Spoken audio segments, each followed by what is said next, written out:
Hello guys, welcome back to my YouTube channel teaching world classes. हम पढ़ रहे हैं क्लास 12 का एक चैप्टर जिसमें हम नेक्स्ट पार्ट कंटिन्यू करेंगे। प्रीवियस पार्ट था हमारा change in profit sharing ratio का पार्ट 1। सेकंड पार्ट आज हम पढ़ रहे हैं जिसको हम मोस्टली आज खत्म कर देंगे। इस चैप्टर को सेकंड पार्ट में ये फिनिश हो जाएगा। छोटा सा चैप्टर है बट बहुत ही मोस्ट इम्पोर्टेंट चैप्टर है। क्यों? क्योंकि आपको इससे के बाद जितने भी कॉन्सेप्ट आएंगे, जितने भी चैप्टर्स हैं, एडमिशन है, रिटायरमेंट एंड डेथ है, वो इसी चैप्टर पर बेस्ड होंगे। क्योंकि जो हमने छोटे छोटे कॉन्सेप्ट इस चैप्टर में, इस टॉपिक में, इस वाली वीडियो में कवर किए हैं, वो सारे टॉपिक हमारे आने वाली चैप्टर्स में कवर होंगे। क्लियर? तो इनको आप अच्छे से समझिएगा। प्रीवियस पार्ट आई होप आपने अच्छे से देखा होगा, समझा होगा। कोई आपको डाउट हो तो आप पूछ सकते हैं।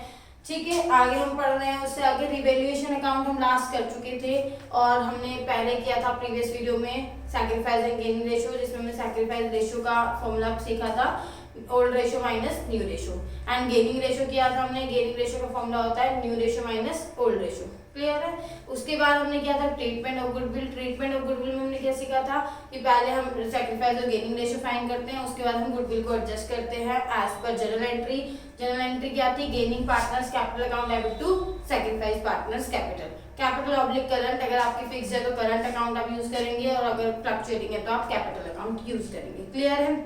उसके बाद हमने रिवैल्यूएशन अकाउंट सीखा था। रिवैल्यूएशन अकाउंट में हमारी एसेट्स और लायबिलिटीज की वैल्यू जो चेंजेस होती हैं, उसमें अप डाउन होते हैं, अप डाउन मतलब इंक्रीज और डिक्रीज होती हैं, तो उसके लिए हम रिवैल्यूएशन अकाउंट प्रिपेयर करते हैं। कौन सी एसेट्स होती हैं? फिक्स्ड एसेट्स, इंटेंजिबल सब होती हैं जिनका हम चेंजेस करते हैं। क्लियर? आगे हम देखते हैं यहाँ पर accounting treatment of reserve and accumulated profit. अब हम ट्रीटमेंट कर रहे हैं रिजर्व और एक्यूमुलेटेड प्रॉफिट का।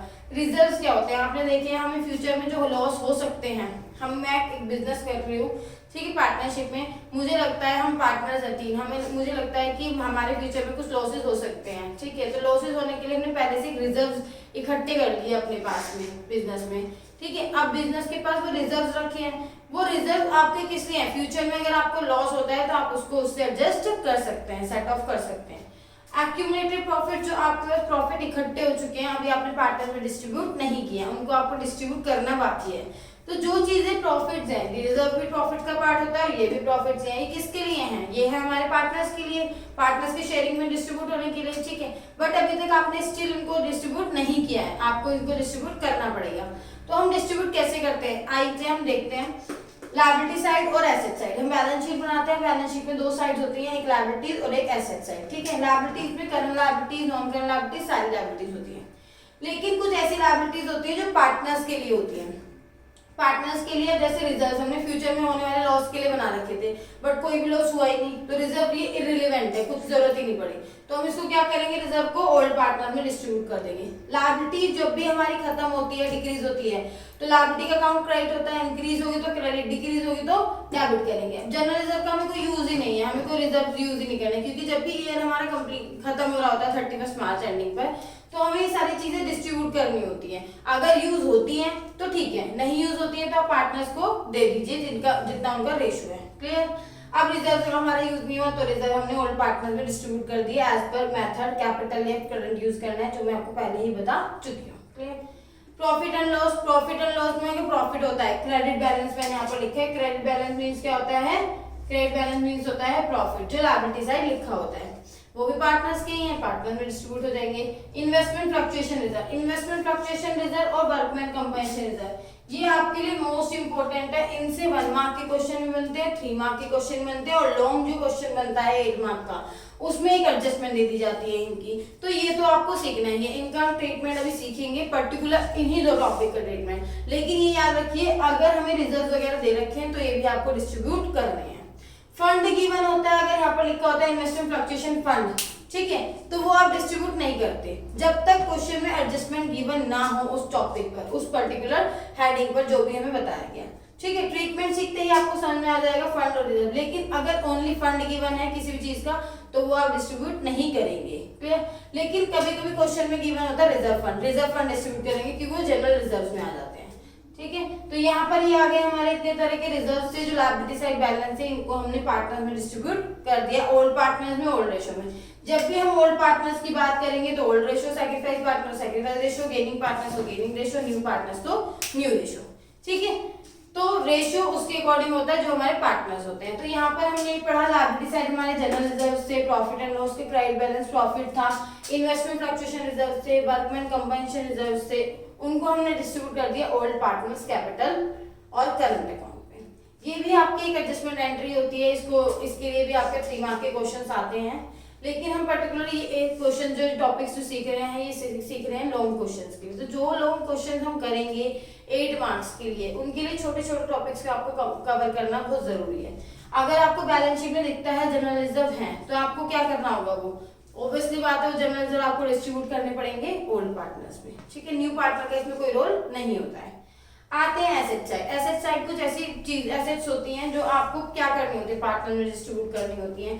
अब अगर आपकी लैंड, बिल्डिंग, मशीनरी, फर्नीचर ये सब चीजें, तो इनका तो रिवैल्यूएशन होता है। जिनका रिवैल्यूएशन नहीं होता है तो वो हम डिस्ट्रीब्यूट करते हैं। गुडविल का रिवैल्यूएशन नहीं होता, लेकिन अगर पेटेंट, ट्रेडमार्क वगैरह उनको बताया गया आपको कि इंक्रीज डिक्रीज हो रहा है, उनका रिवैल्यूएशन होता है, ठीक है।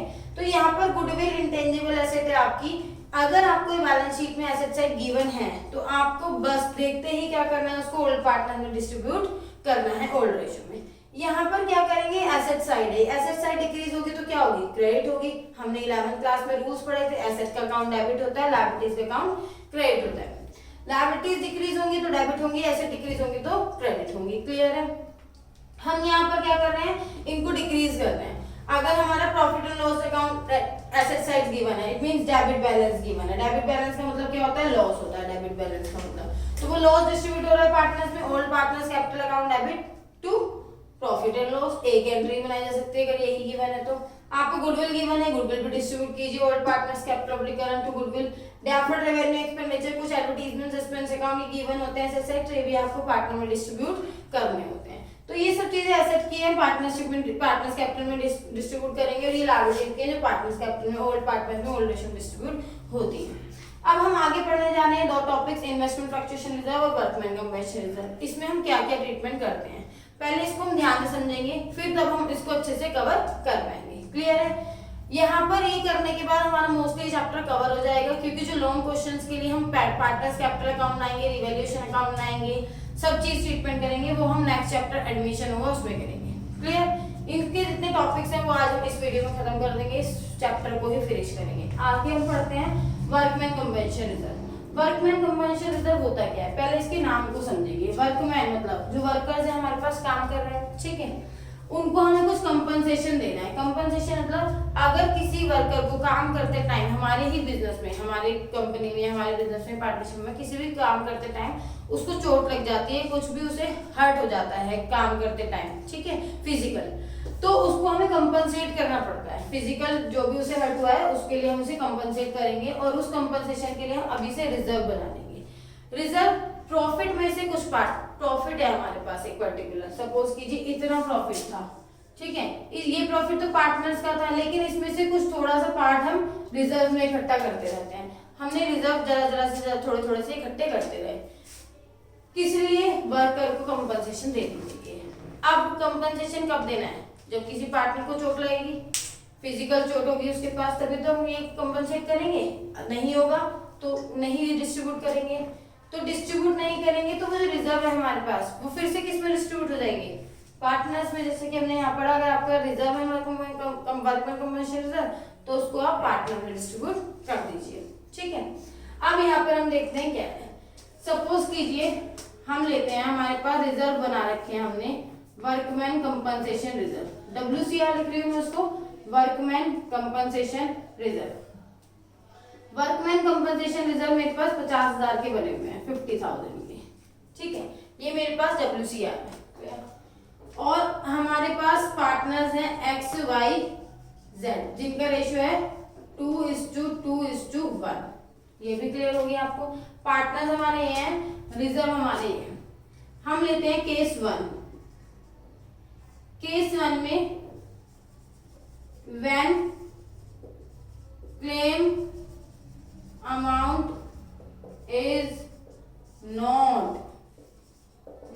गिवन, मतलब कोई क्लेम किया ही नहीं, किसी ने क्लेम नहीं किया, तो इसका मतलब किसी भी वर्कर को चोट लगी नहीं थी, ठीक है, वो हमारा ईयर जो था वो स्मूथली गया था, किसी को यहाँ नहीं हुआ था। When claim amount is not given, claim given ही नहीं है, किसी ने क्लेम मांगे नहीं, तो रिजर्व हमारे पास क्या है, रिजर्व का तो कोई यूज ही नहीं हुआ, तो रिजर्व क्या करेंगे हम, रिजर्व करेंगे हम डिस्ट्रीब्यूट। तो रिजर्व डिस्ट्रीब्यूट करने के लिए हम WCR वर्कमैन कंपनसेशन रिजर्व को डेबिट कर देंगे, workman compensation reserve account debit to partners, old partners है X to Y to Z, ठीक है।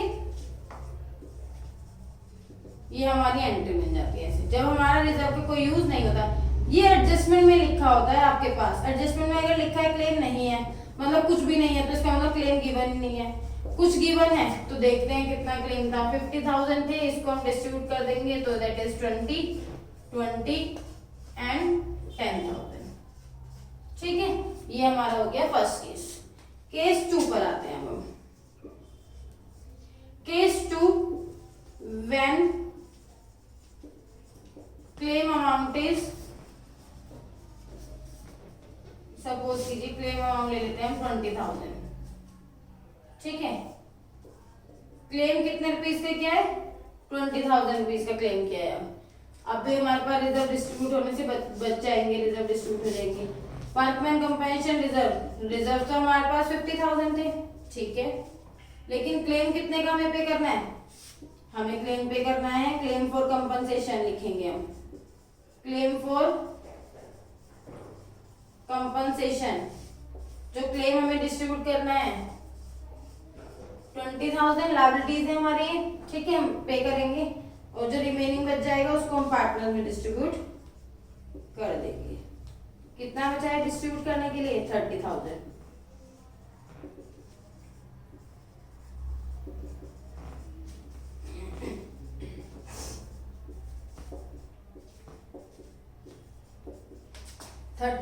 को डिस्ट्रीब्यूट करेंगे तो 12 और 6,000, ठीक है, रेशियो में 2:1। आगे आते हैं केस 3, व्हेन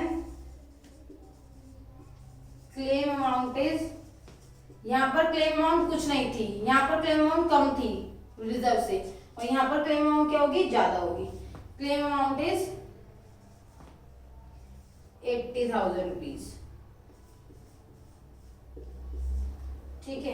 अब आप बताएंगे हमारी 80,000 रुपीज की लायबिलिटी हो गई, तो हमारी लायबिलिटी इंक्रीज हो रही है, ठीक है। लायबिलिटी इंक्रीज होने के लिए हम क्या करेंगे, रिवैल्यूएशन से लायबिलिटी इंक्रीज करेंगे, रिवैल्यूएशन अकाउंट डेबिट टू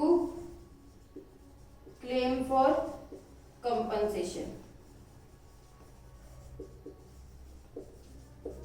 ठीक है। कितने से लायबिलिटी इंक्रीज हुई है, 30 से, क्योंकि रिजर्व तो ऑलरेडी आपके पास 50,000 के हैं, ठीक।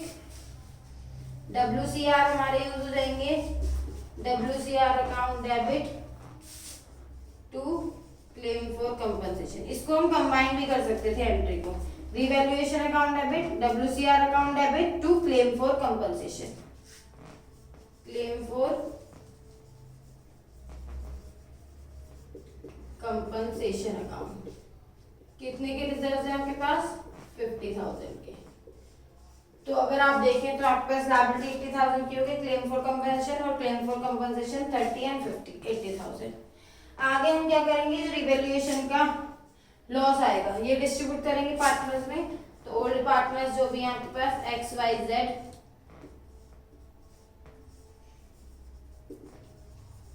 Capital account, capital account, capital account to revaluation, ठीक है, डेबिट डेबिट और डेबिट, ये है 30,000, इसको आप डिस्ट्रीब्यूट करेंगे 2:1 में, 12 एंड 6, ठीक है। इस तरीके से हो जाता है। अगर आपकी लायबिलिटीज ज्यादा है वर्कमैन कंपनसेशन रिजर्व की, तो ये आपको कैसे पता चलेगा, ये आपको एडजस्टमेंट में गिवन होता है, जब हम लॉन्ग क्वेश्चन करेंगे आप तब सीखेंगे, ठीक है। क्लेम गिवन नहीं है तो आपको सारे ही रिजर्व डिस्ट्रीब्यूट करने हैं पार्टनर्स में। क्लेम कम अमाउंट में गिवन है, रिजर्व से कम है, तो जो जितना गिवन है वो आप क्लेम दीजिए, बाकी अमाउंट आप डिस्ट्रीब्यूट कीजिए ओल्ड पार्टनर्स में। उसके बाद क्लेम अगर ज़्यादा है, ज़्यादा क्लेम है, तो उसको आप रिवैल्यूएशन से इंक्रीज करेंगे लायबिलिटी को, देन रिवैल्यूएशन का जो लॉस है वो भी पार्टनर पे डिस्ट्रीब्यूट करेंगे। क्लियर? ये हमारे 3 केस थे। 1 मार्क का क्वेश्चन आता है, इससे मोस्ट इंपोर्टेंट है, इसलिए इसको ध्यान से समझिए। 3 मार्क का क्वेश्चन भी बन सकता है, अगर आपसे कोई भी केस की एंट्री पूछी गई है तो 3 मार्क में है, और 8 मार्क में तो अगर एडजस्टमेंट गिवन है तो आपको ट्रीटमेंट करना ही होगा। नेक्स्ट हम देखते हैं IFR का ट्रीटमेंट, इन्वेस्टमेंट फ्लक्चुएशन रिजर्व का ट्रीटमेंट। चलिए वो सीखते हैं। IFR, investment fluctuation reserve. Investment fluctuation reserve में हम क्या करते हैं, अब हमें देखिए इन्वेस्टमेंट आपको पता है क्या होता है, हमारी एसेट होती है। हम पार्टनरशिप में हमने अपना कहीं पैसा, कुछ अमाउंट हमने इन्वेस्ट कर रखी है किसी भी कंपनी में, किसी भी चीज में, एसेट्स में, किसी प्रॉपर्टी में, गोल्ड में, शेयर्स में, किसी भी चीज में। अब फ्लक्चुएशन मतलब चेंज। सपोज कीजिए मेरी इन्वेस्टमेंट है 1 लाख रुपीज की, मतलब मैंने कहीं पर 1 लाख रुपीज इन्वेस्ट कर रखे हैं, जो मेरी बुक वैल्यू है, इसको हम क्या बोलते हैं, बुक वैल्यू, क्योंकि मैं अपने बुक में रिकॉर्ड इसको ही 1 लाख को ही करती हूँ। ठीक है, ये मेरी 1 लाख बुक वैल्यू गई। फ्लक्चुएशन मतलब होता है मार्केट में उसकी वैल्यू कम हो गई या ज्यादा हो गई। ठीक है, फ्लक्चुएशन, अब आपने देखा होगा शेयर्स के रेट जो अप डाउन होते रहते हैं, गोल्ड है अप डाउन होते रहते हैं, अगर वो इंक्रीज हो रहा है तो हमारी इन्वेस्टमेंट हमारे लिए प्रॉफिट ही है। ठीक है, लेकिन अगर वो डिक्रीज हो जाता है तो हमारे लिए क्या हो जाता है, लॉस। और मैंने आपको बताया रिजर्व का यूज कब होता है, लॉस के लिए, फ्यूचर में होने वाले लॉस के लिए। फ्लक्चुएशन, अगर हमारी इन्वेस्टमेंट की मार्केट वैल्यू कम होती है, फ्लक्चुएट हो रही है, तो कम होने के लिए हम रिजर्व्स का यूज करेंगे। ठीक है, अब यहाँ पर फ्लक्चुएशन में इंक्रीज भी हो सकती है, डिक्रीज भी हो सकती है, तो हमारी गिवन होती है मार्केट वैल्यू। क्या गिवन होती है, मार्केट वैल्यू। मार्केट वैल्यू कुछ भी हो सकती है। ठीक है, एक हमारे पास गिवन होते हैं IFR, इसको मैं IFR लिख सकती हूँ, मैंने यहाँ पर लिखा है इन्वेस्टमेंट फ्लक्चुएशन रिजर्व I, ठीक है, F और R, जिसको हम IFR भी लिखते हैं। मैं IFR लिख रही हूँ, कोई दिक्कत नहीं होनी चाहिए आप लोगों को। IFR सपोज कीजिए हमारे पास गिवन है 50,000 की। ठीक है, IFR 50,000 गिवन है, तो इसमें भी हम केस में आकर करते हैं। सपोज कीजिए हम कर रहे हैं case 1, when market value and book value are equal। ठीक है, जब आपकी मार्केट वैल्यू बुक वैल्यू क्या थी, इक्वल थी। मैं यहाँ पर लिख देती हूँ, this is book value 1 lakh and this is market value of investment 1 lakh. Clear? Market value and book value same है आपकी, तो यहाँ पर क्या होगा, जो हमारे रिजर्व्स थे उनका यूज हो पाया, नहीं हो पाया, तो हम क्या करेंगे, रिजर्व्स को ओल्ड पार्टनर में डिस्ट्रीब्यूट कर देंगे। क्लियर है? ठीक है, आप तो जीनियस लोग हैं, आपको समझ में आ गया होगा। ये तो आप एंट्रीज खुद भी बना सकते हैं, एक बार आपको ट्रिक पता होनी चाहिए, रूल्स पता होने चाहिए बस। IFR account debit to old partners capital oblique current account. ठीक है, जो भी आपका 50,000 अमाउंट था वो डिस्ट्रीब्यूट हो जाएगा। ठीक है, नेक्स्ट केस लेते हैं हम, case 2, when market value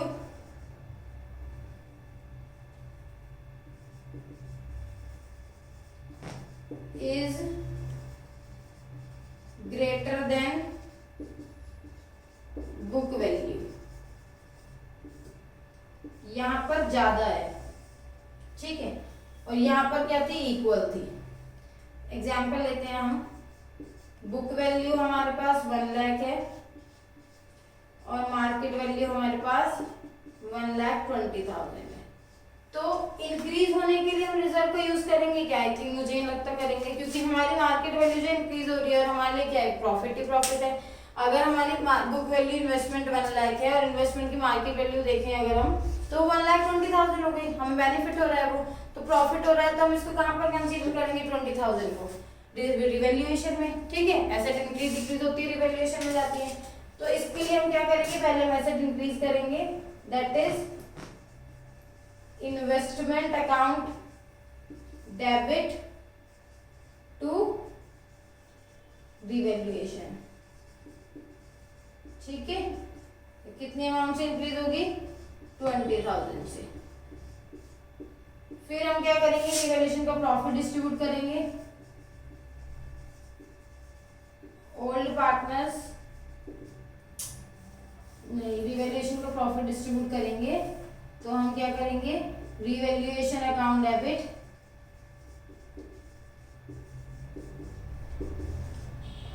to old partners capital oblique current account. ठीक है, ये रिवैल्यूएशन का अकाउंट पे हमने क्लोज कर दिया। अब आगे आपके पास अगर देखें तो रिजर्व हमारे पास पड़े हैं 50,000, वो भी हमें क्या करने होंगे, डिस्ट्रीब्यूट करने होंगे। तो रिजर्व डिस्ट्रीब्यूट करते हैं, IFR account debit to old partners capital oblique current account.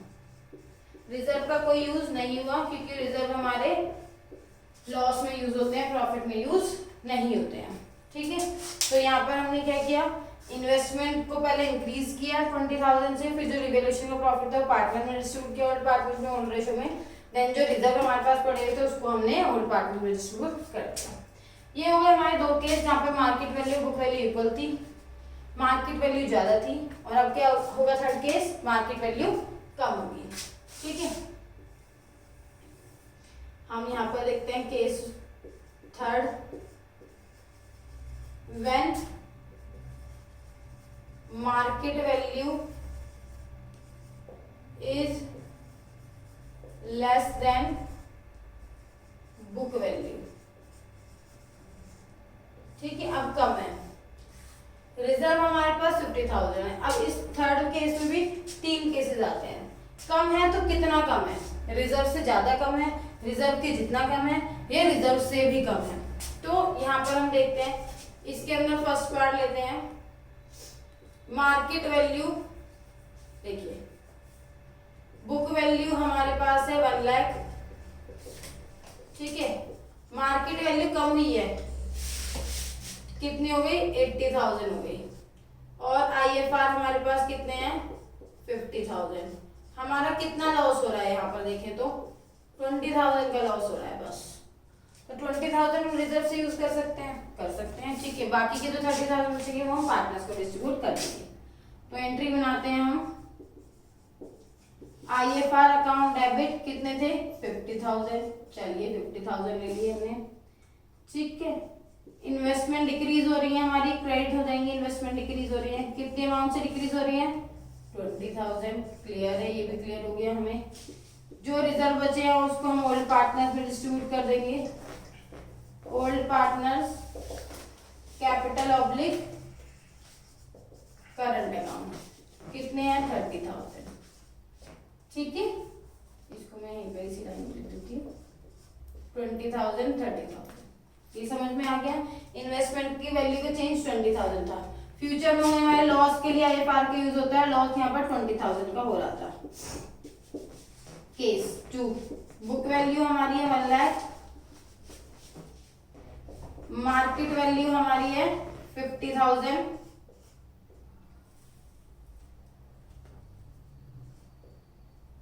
और IFR है हमारे पास 50,000। ठीक है, एंट्री बनाते हैं, क्या बनेगी, IFR कितना चेंज हो रहा है, यहाँ पर चेंज हो रहा है 50,000 का लॉस हो रहा है हमें, और रिजर्व भी हमारे पास 50,000 है। IFR account debit to 50,000 to investment. ठीक है, इन्वेस्टमेंट में हमारा यूज होगा 50,000 का। अब यहाँ पर कुछ भी पार्टनर में डिस्ट्रीब्यूट नहीं हो पाएगा क्योंकि जितने हमारे पास रिजर्व थे उतना ही हमारी बुक वैल्यू में चेंज हो रहा था, कम हो रही थी, तो सारा ही हमारा IFR का यूज हो चुका है, पार्टनर्स के लिए कुछ बचा ही नहीं। केस थर्ड में क्या होगा, बुक वैल्यू हमारी गिवन है 1 लाख, मार्केट वैल्यू हो गई है हमारी 40,000 और IFR गिवन है हमारे पास 50,000। ठीक है, IFR 50,000। अब अगर हम यहाँ पर देखें तो कितना लॉस हो रहा है 60,000 का, बट रिजर्व हमारे पास कितने हैं 50,000, तो 10,000 हम कहाँ से लेंगे रिवैल्यूएशन से, सेम एज रिवैल्यूएशन से लेंगे। एसेट डिक्रीज हो रही है, revaluation account debit to investment. यहाँ पर रिवैल्यूएशन से हम कितना लेंगे, कितना चार्ज करेंगे 10,000, क्योंकि 50,000 के तो हमारे पास रिजर्व है ऑलरेडी। ठीक है, रिवैल्यूएशन को डिस्ट्रीब्यूट करेंगे लॉस को,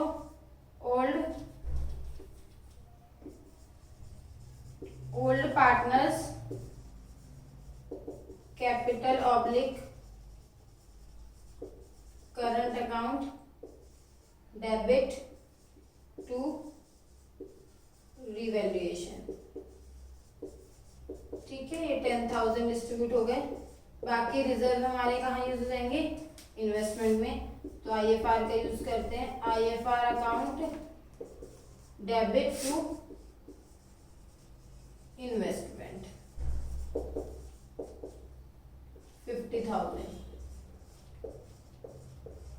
अगर हम यहाँ पर देखें तो जो IFR थे हमारे वो 50,000 इन्वेस्टमेंट के लिए, जो हमारे चेंज हुआ था बुक वैल्यू मार्केट वैल्यू में 60,000 का, तो इन्वेस्टमेंट एक अमाउंट ये थी हमारी इन्वेस्टमेंट की 10,000 की, एक अमाउंट ये थी इन्वेस्टमेंट की हमारी 50,000 की, तो टोटल हमारा 60,000 का चेंज हो चुका है। ये दोनों ही टॉपिक जो WCR और IFR हमने किया है मोस्ट इंपॉर्टेंट है आपके लिए, 1 मार्क 3 मार्क और 8 मार्क के लिए। इनको अच्छे से समझिए, जैसा कि आपको पता है, कोई डाउट होगा तो आप पूछेंगे। ठीक है, कमेंट बॉक्स में मैसेज कीजिए, व्हाट्सएप नंबर सेंड कीजिए, मैं आपके डाउट सॉल्व करूंगी। TS ग्रेवाल जो बुक है उससे आप क्वेश्चंस कर सकते हैं, उसमें सारे क्वेश्चन इससे रिलेटेड ही हैं, मतलब जो टॉपिक वाइज हैं, पर्टिकुलर बोल्ड में हेडिंग है उसमें टॉपिक वाइज आप क्वेश्चन कीजिए, कोई भी डाउट है आप क्वेश्चन नंबर मेंशन कर सकते हैं। ठीक है, ऐसे ही मेरी और वीडियोस देखने के लिए मेरे चैनल को लाइक कीजिए, सब्सक्राइब कीजिए और ज़्यादा से ज़्यादा शेयर कीजिए। Thank you so much.